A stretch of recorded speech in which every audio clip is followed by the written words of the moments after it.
క్షతగాత్రులు ఎందరు అనే సమాచారం అధికారికంగా ఈ రోజు వరకు ప్రకటించలే.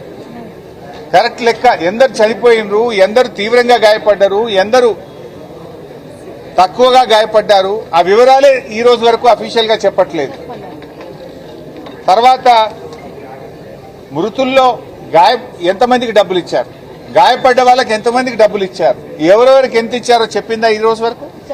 అఫీషియల్ గా ఎందుకు గవర్నమెంట్ చెప్పడం లేదు? ఎందుకు దాచిపెట్టే ప్రయత్నం చేస్తున్నారు?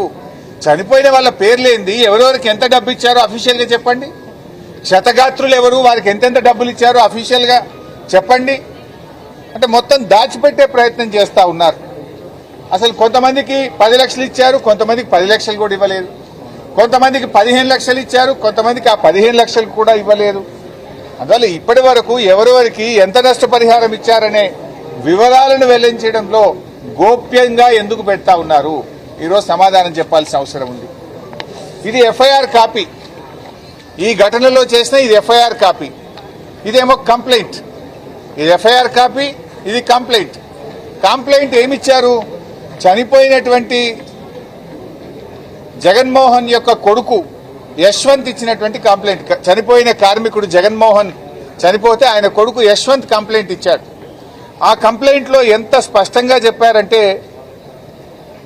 ఈ సిగాచి కంపెనీలో పాతబడిన మెషినరీ ఉండడంతో ప్రమాదం సంభవిస్తుందని ఎన్నోసార్లు మా నాన్న మరియు ఇదే కంపెనీలో పనిచేయుచున్న వర్కర్లు కంపెనీ మేనేజ్మెంట్ కు చెప్పడం జరిగింది. అయినా మేనేజ్మెంట్ ఉద్దేశపూర్వకంగా కావాలని అదే పాతబడిన మెషినరీలతో పనిచేయించారు. ఇలాగా పనిచేస్తే చాలా ప్రాణ నష్టం జరుగుతుందని మరియు తీవ్రమైన హాని కలిగే అవకాశం ఉన్నదని మా కుటుంబ సభ్యులకు నాన్న చెప్పుతూ చాలాసార్లు బాధపడేవాడు అని ఇంత స్పష్టంగా కంప్లైంట్ ఉంది. ఈ కంప్లైంట్ మీదనే ఎఫ్ఐఆర్ అయింది. ఇందులో యాజమాన్యం నిర్లక్ష్యం ఉంది. పాత మిషనరీతో పనిచేయడం వల్ల ఈ సంఘటన జరిగింది అంటే ఇంతవరకు యాజమాన్యం మీద కేసు పెట్టలే. ఇంతవరకు యాజమాన్యానికి సంబంధించి ఒక్కరిని అరెస్ట్ చేసిందా అంటే నేను అడుగుతున్నా, రేవంత్ రెడ్డి ఎవరిని కాపాడే ప్రయత్నం చేస్తున్నావు? యాజమాన్యంతో ఎందుకు కుమ్మక్కైనావు నువ్వు? ఎందుకు యాజమాన్యం మీద కేసు పెట్టలే, వాళ్ళని అరెస్ట్ చేయలేదు? కంప్లైంట్ లో స్పష్టంగా ఉంది. ఈ కంప్లైంట్ మీదనే ఎఫ్ఐఆర్ అయింది. యాజమాన్యం నిర్లక్ష్యం వల్ల, పాత మిషనరీ పెట్టడం వల్ల, ఎన్నోసార్లు చెప్పిన నిర్లక్ష్యం చేయడం వల్ల ఈ బ్లాస్టింగ్ జరిగింది, దీంట్లో మా వాళ్ళు చనిపోయారని అంత స్పష్టంగా కంప్లైంట్ వస్తే రేవంత్ రెడ్డి ఎందుకు యాజమాన్యాన్ని కాపాడుతుంది? యాజమాన్యంతో ఉన్న లాలూచి ఏంది అని నేను అడుగుతా ఉన్నా. ఎందుకు యాజమాన్యానికి సంబంధించిన వ్యక్తులను ఈ రోజు వరకు అరెస్ట్ చేయలేదు?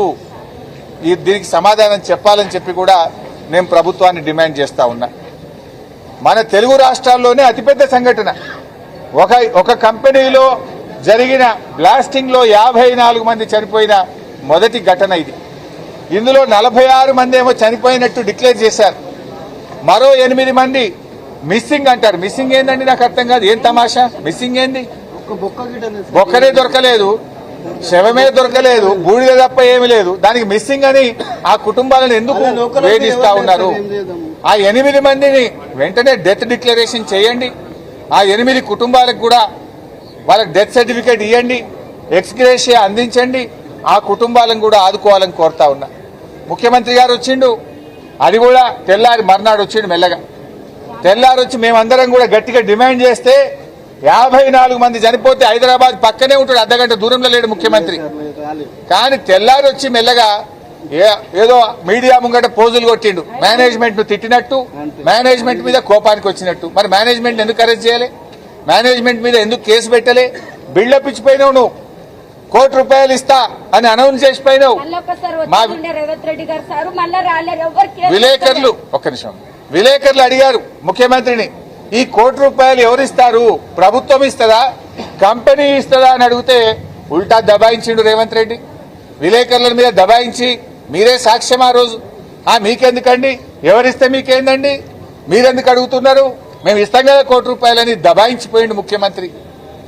ఉల్టా దబాయించిండు. కానీ ఇంతవరకు ₹1 కోటి ఇవ్వలేదు. కంపెనీ వాళ్ళు కూడా ఒక స్టేట్మెంట్ ఇచ్చారు, 15 రోజుల్లో చనిపోయిన కుటుంబాలకు ₹1 కోటి ఇస్తామని కంపెనీ కూడా ప్రెస్ రిలీజ్ ఇచ్చింది. కంపెనీ చెప్పిన దానికి దిక్కు లేదు, ముఖ్యమంత్రి చెప్పిన దానికి దిక్కులేని పరిస్థితి ఏర్పడ్డది. అయితే ఇక్కడ ఒక విషయం చెప్పాలి. ముఖ్యమంత్రిగా నా అంత పాలన